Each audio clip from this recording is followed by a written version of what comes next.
Hi, I'm Amy, and I wanted to do a little video about sort of a wrap up of all the books I read in 2023, even though we're almost done with January of 2024.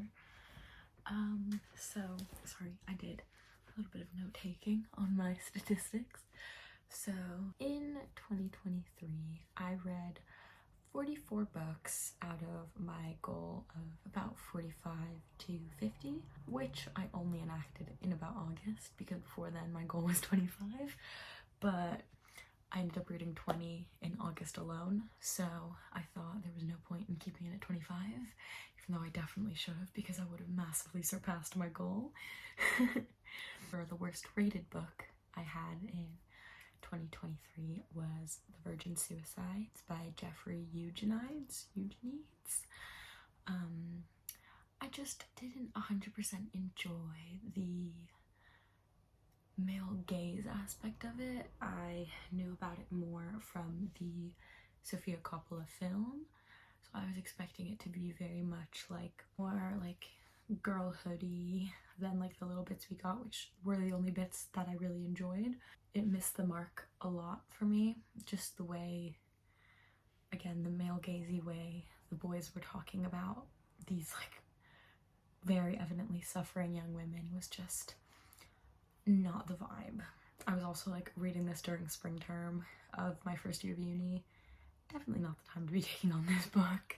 Just was a bit of a struggle to actually end up finishing it, so that's why it was my worst rated book of the year. I'm very much a mood reader. I'm very much a mood rater. These books get get a lot of slack from me. I ended up with 7 or 8 5-star books. So they were Brutes by Diz Tate, Boy Parts by Eliza Clark, Open Water by Caleb Azuma Nelson, So Late in the Day by Claire Keegan, Small Things Like These by Claire Keegan, Foster by Claire Keegan. Clearly I went on a bit of a Claire Keegan kick, but I am lending that to someone so I don't actually have it on me. Mr. Salary by Sally Rooney, which was my final book I read as well. A reread of Normal People, which is why I said 7 to 8, because this was just the copy that I decided to fully annotate because it is just one of my favorite books ever. Not even my favorite Sally Rooney book, but still kind of counts as another 5-star read, but it's also a reread. You couldn't tell from that little dip into my 5-star reads. My top genres were contemporary, lit fic, and romance. Top contemporary would be definitely, again, Brutes, Boy Parts, and Open Water. I ended up reading Open Water very late into the year, so to have it be so high in my ranking is just a testament to how good it was. Boy Parts was actually one of the first books I read of the year, and it's been about 3 months trying to find a bookshop that had a copy of Brutes before I was actually able to read it, but I absolutely devoured it in about 3 days, so another testament to how good it is. For romance, my top book was definitely Happy Place by Emily Henry. Despite the 19, I think was my romance book amount. I'm not a massive romance girly. I appreciate them for what they are. I do. As a fanfic girly, like, you know, I'm a sucker for a romance, but they're not my go-to. But I'm ride or die for Emily Henry. I have read all of her books aside from People We Meet on Vacation or whatever. I get confused with the UK and US titles so much, so yeah. I haven't read that one yet. I do have it on my Kindle, so I probably will read it eventually, but I also have heard that's people's least favorite, so, but yeah. I absolutely loved Happy Place. I was so obsessed with it that I did take it on the tube with me despite it being a massive hardback,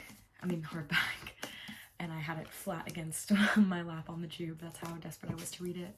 Again, absolutely devoured it in about 3 or 4 days. Also reread all of the Heartstopper books in preparation for the 2nd season and the 5th volume coming out. So also what upped my romance books. I definitely spent some time in the romance sector this year, or last year. Most read author was, to no surprise, Rick Riordan, given that the new book came out, Chalice of the Gods, my sprayed edges coffee, and in preparation for the TV show, I decided to reread the original 5, and then I read the 6th, and I'm taking a little break before I go into Heroes of Olympus because I'm not ready for the emotional turmoil that series brings. 44, most of them were paperbacks.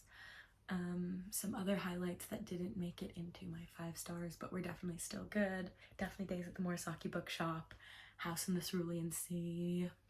I'm not a massive fantasy person, so I was really happy with that. Absolutely loved Ninth House by Leigh Bardugo. It was the first book I read in 2023 and I was absolutely blown away, especially given that I was skeptical whether I was actually gonna like Leigh Bardugo. I was very, very impressed. Snowflake by Louise Nealon, absolutely loved it. Weird Fucks by Lynn Tillman, insane. I read it in about an hour on the way to work one day. Oh my gosh, unbelievable. Yeah, I think that's all that I can think of about those. I was really happy with 2023 as a reading year. I discovered some super incredible authors. I discovered Claire Keegan this year.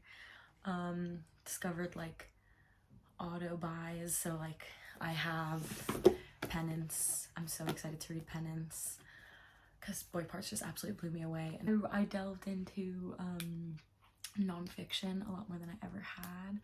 I was very apprehensive about nonfiction because the only nonfiction I'd ever read was assigned in school that I had absolutely zero interest in, and it sort of put me off of nonfiction till now. But I read Everything I Know About Love, I Want to Die But I Want to Eat Tteokbokki. I read Simple Passion by Annie Ernaux, like blown away by those that I read. I read way more translated fiction this year than I ever have. I've really like broadened my reading scope and my reading horizon, and I'm really excited to continue to do that in 2024 and really diversify my reading even more, because I definitely haven't done that enough. I'm very excited to diversify my reading, and I'm super excited for the year for the year to come. I've only read 1 book so far, but it was unreal. Super excited, putting my best foot forward, and yeah, really excited for what 2024 has to bring. I think I might do like a little monthly wrap up at the end of January. I'm gonna try to get more than 1 book read this month. Thank you if anyone's actually watching this. Yeah, I'm super excited to see if this actually goes anywhere. Thank you.